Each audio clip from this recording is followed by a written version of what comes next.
Sobre isto treme também o meu coração e salta do seu lugar. Dai ouvidos ao trovão de Deus, estrondo que sai da sua boca. Ele o solta por debaixo de todos os céus, e o seu relâmpago até os confins da terra.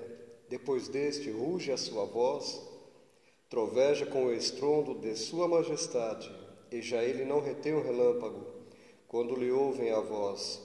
Com a sua voz troveja Deus maravilhosamente, faz grandes coisas que nós não compreendemos, porque ele diz à neve, cai sobre a terra, e à chuva e à aguaceiro, sede fortes. Assim torna ele nativas as mãos de todos os homens, para que reconheçam as obras dele, e as alimarias entram nos seus esconderijos e ficam nas suas cavernas. De suas recâmaras sai o pé do vento, e dos ventos do norte o frio. Pelo sopro de Deus se dá a geada, e as largas águas se congelam. Também de umidade carrega as densas nuvens, nuvens que espargem os relâmpagos. Então elas, segundo o rumo que ele dá, se espalham para uma e outra direção, para fazerem tudo o que lhes ordena sobre a redondeza da terra. E tudo isto faz ele vir para a disciplina, se convém à terra ou para crescer, ou para exercer a sua misericórdia. Inclina já os seus ouvidos a isto, pare e considera as maravilhas de Deus. Porventura sabes tu como Deus as opera, e como faz resplandecer o relâmpago da sua nuvem? Tens tu notícia do equilíbrio das nuvens? Estas maravilhas daqueles que é perfeito em seu conhecimento? Eu fiz a leitura de Jó capítulo 37, do versículo 1 ao 16, e eu vou ler agora o capítulo 38, verso 19. Onde está o caminho para a morada da luz? E quanto às trevas, onde é o seu lugar? Então nós vemos aqui no livro de Jó, o Senhor queria falar com Jó, e ele estava para falar com Jó. Mas um amigo de Jó, chamado Eliú, ele estava exaltando a majestade de Deus. Do versículo 24 do capítulo 36 até o versículo 24 do capítulo 37. Foi Eliú que estava falando, ele estava aqui exaltando a majestade de Deus. E no capítulo 38 em diante, então, é Deus falando com Jó. Então nós vemos aqui no capítulo 37,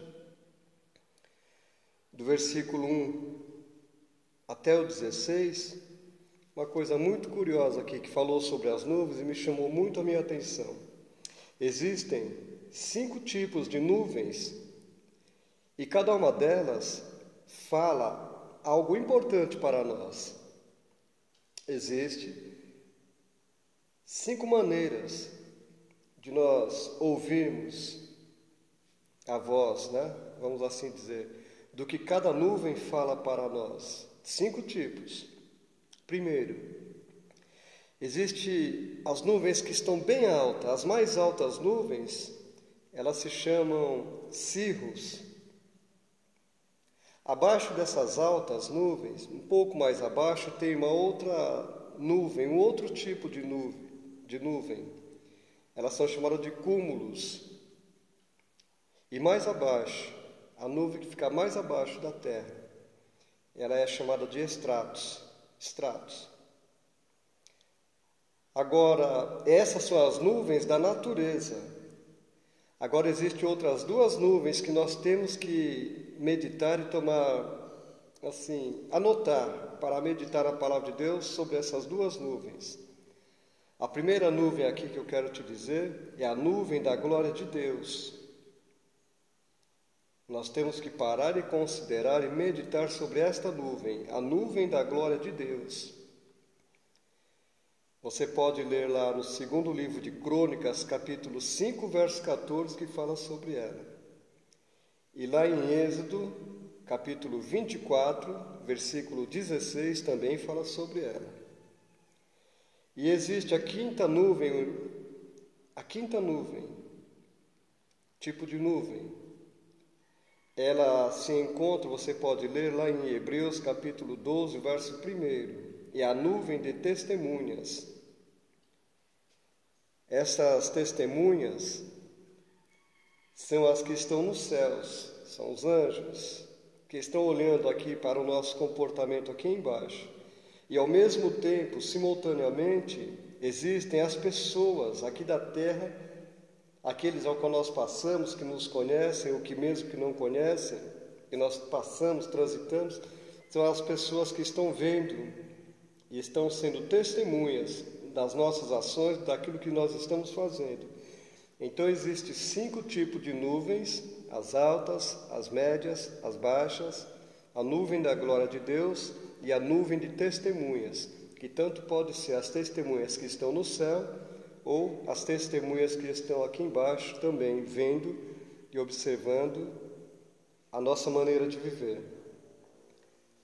Se você observar no capítulo 37, do verso 11 ao 16, você meditar com calma, tem algo que você nunca pode se esquecer. Nunca te esqueças, né, que por trás das cortinas, vamos assim dizer, das nuvens, encontra a radiante e maravilhosa presença de Deus. O sol, né, vamos assim dizer, da justiça de nossas vidas. O nosso Deus está lá, Ele está presente. Além das nuvens, está o Senhor nosso Deus, está o Senhor Jesus Cristo, que é o sol da justiça. Quem pega um avião para viajar e ele sobe acima de 10.000 metros de altura, em média, já não tem mais nuvens. As nuvens estão abaixo, lá em cima, é tempo limpo, é céu aberto, é permanente, amém? Nem chuva não tem, porque elas ficam embaixo. Aqui no versículo 16, que eu li: tens tu notícias do equilíbrio das nuvens e das maravilhas daquele que é perfeito em conhecimento? Então a Bíblia está falando aqui que Deus é perfeito. Em que Deus ele é perfeito?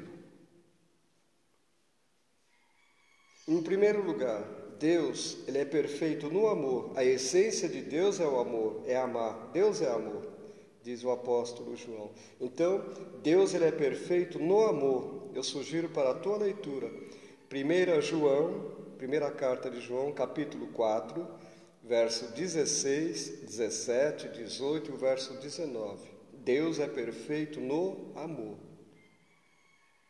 Segundo, Deus ele é perfeito em sua vontade. Deus é perfeito em sua vontade. O apóstolo Paulo escreveu sobre isso na carta aos Romanos, capítulo 12, versículo 2. Você pode ler sobre isso.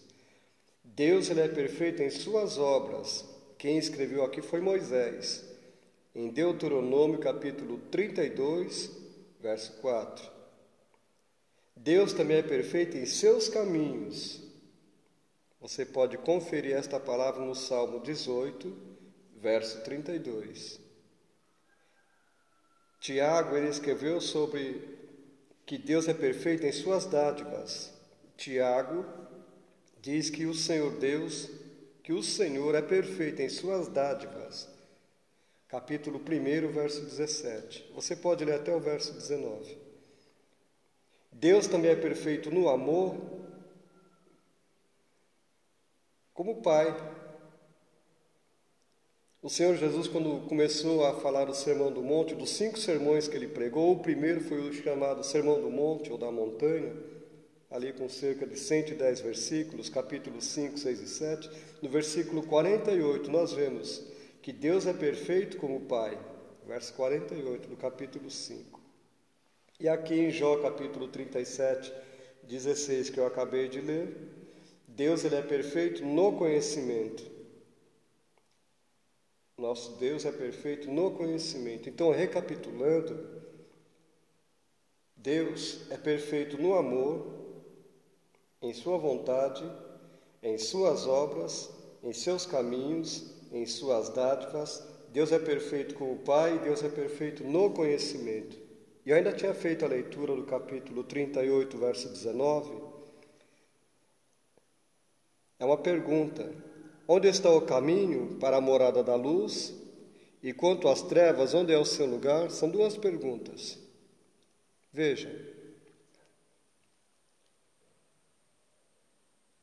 a igreja, ela está para subir. Muitos ainda vivem sem saber o caminho, mas a igreja já sabe que o caminho é Jesus Cristo. Essa pergunta, onde está o caminho para a morada da luz? Você pode entender o seguinte: as pessoas no mundo sem Jesus Cristo, muitos estão perguntando sobre isto. Onde é o caminho da luz? Jesus disse: eu sou a luz do mundo, eu sou o caminho, eu sou a verdade, eu sou a vida. Então a igreja do Senhor Jesus Cristo, ela já está para subir, para ser arrebatada, mas ainda existe muita gente que vive sem saber que Jesus Cristo é o caminho, a verdade e a vida. E por isso nós temos que louvar a Deus. Tem uma pergunta que aflige a alma do homem. Quanto às trevas, onde é o seu lugar? Esta é a pergunta que aflige a alma do homem. O homem, ou o mundo, vamos assim dizer, de uma forma geral, tem sido tornado pelas trevas maldade e pecado, impedindo o homem de ver o Senhor Jesus Cristo. O mundo tem sido tomado, tem sido envolvido pelas trevas, pela maldade, pela violência, pela falta de temor de Deus e pelo pecado. Então, está impedindo o homem de ver o Senhor Jesus Cristo. Mas ele disse bem claro em João capítulo 8, verso 12: eu sou a luz do mundo, quem me segue não anda em trevas. Quem me segue não anda em trevas. Eu quero deixar uma frase para você sobre tudo isso aqui que eu li para você, que eu falei para você nesses 12 minutos. Eu quero deixar uma frase para você, anota e fique meditando. Quando você pede um milagre a Deus, Ele sempre lhe dá um ensinamento. Aprende isso. Que o Senhor te abençoe e guarde, seja contigo a cada dia na sua vida, na sua jornada.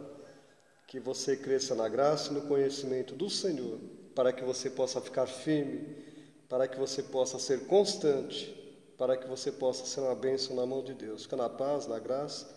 Até a próxima. E se puder, eu te peço, se inscreva aqui em meu canal no YouTube, se você não se inscreveu. Clique no sininho que você vai receber notificações diárias, cada dia de uma gravação. Compartilhe com seus contatos. Vamos abençoar outros com a palavra de Deus. Amém? Fica na paz, que o Senhor te abençoe, em nome de Jesus. Amém? Paz.